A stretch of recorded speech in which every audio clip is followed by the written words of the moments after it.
Well, there is a lot of legitimate conversation around the league that the Bills might be the best team in the NFL after soundly beating the Chiefs in their own stadium Sunday night. To keep that talk going, though, they're going to have to beat another of the AFC's best on the road, and for the second straight week, they'll be doing it in the primetime spotlight. The Bills head to Tennessee for Monday Night Football, the same place they were embarrassed for their first loss of last season a year ago this week. Joining us live to talk about it, two on your side, NFL insider Vic Carucci. Vic, it's always great to see you. Thanks for coming back. Wonderful to be with you, Kate, as well. So, Vic, as we mentioned there, the Bills are the darling of a lot of national rankers right now. ESPN has them first, NFL.com first, and they're second on Sports Illustrated, Yahoo, and CBS. So, do the Bills have a legitimate claim as the league's best?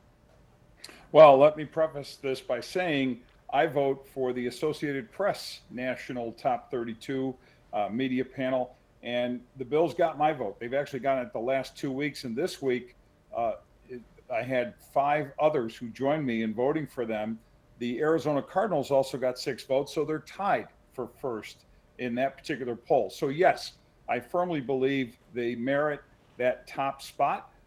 I would frankly say that it shouldn't even be shared the way it is on the AP poll. I think they're playing the best football of any team in the league, the balance. And it's one thing to be really good on defense, as they are, but their offense, which was the defining part last year, is also playing really well. And I think collectively, and what we saw last Sunday night in that marathon, Sunday night, Monday morning, was, to me, such validation of the kind of team they are, rising to the occasion in prime time. You always feel like there's that excitement, but also those nerves as well when it comes to this. And looking ahead, the words hangover game have been tossed around a lot this week. And you've got all that exhilaration from Sunday night, but plus a tough opponent in the Titans who thrashed the Bills just a year ago. So do you see any signs that they get caught looking past this one? I really don't, Kate. I mean, certainly that'll be a possibility, but the Titans 3-2, you got to respect what they're about. And the memory of what happened a year ago in prime time in Tennessee certainly hasn't faded. And I think the big difference and the reason why this look past idea, which some people thought might afflict the Bills when they were playing Houston, right, with Kansas City coming up, I don't think will be a factor because of how this defense is playing. This defense is on a mission. They're playing angry. They're playing the kind of football that says, we don't want to just beat you. We want to beat you up. We want to take your football away from you.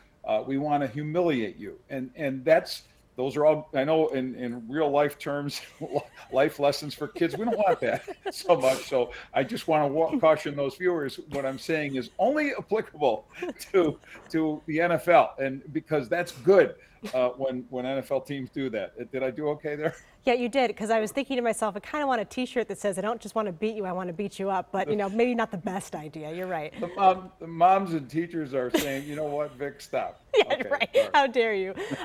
So looking at this Titans team, knowing what they did to the Bills last year, what is going to be the biggest challenge that they pose this time around?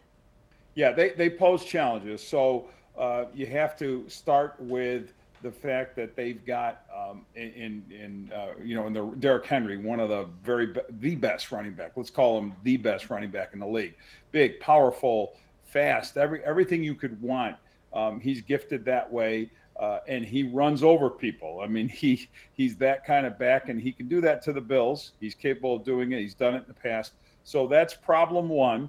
But it would be a good problem if Tennessee's offense is mainly rooted in running the ball with Henry, with this guy, with Henry or anybody, because I think that would take them out of sort of the idea of being in a back and forth, that shootout thing. Now, they set that tempo, that power tempo a year ago, and it worked for them because another guy who was running for them was Ryan Tannehill, their quarterback. And you remember that really broke the Bills' back. So the containment that I think the athletes up front that the Bills have now with Greg Rousseau, with Boogie Basham, having Starlo Tulele, a leaner but strong, powerful guy back in the middle, he wasn't there last year, will be a factor as well, and probably help them to not allow them to be hurt as badly as they were from that standpoint. But yeah, this team has some very good Julio Jones at receiver. He's supposed to be out there. A guy named A.J. Brown. They've got some dangerous weapons, targets that Tannehill can throw to. But I do think the Bills' defense, based on what 5 games have shown us, are up to that challenge. Well, we're ready for Monday. Vic Carucci, always a pleasure. We'll talk again soon. Thank you. Sounds great, Kate.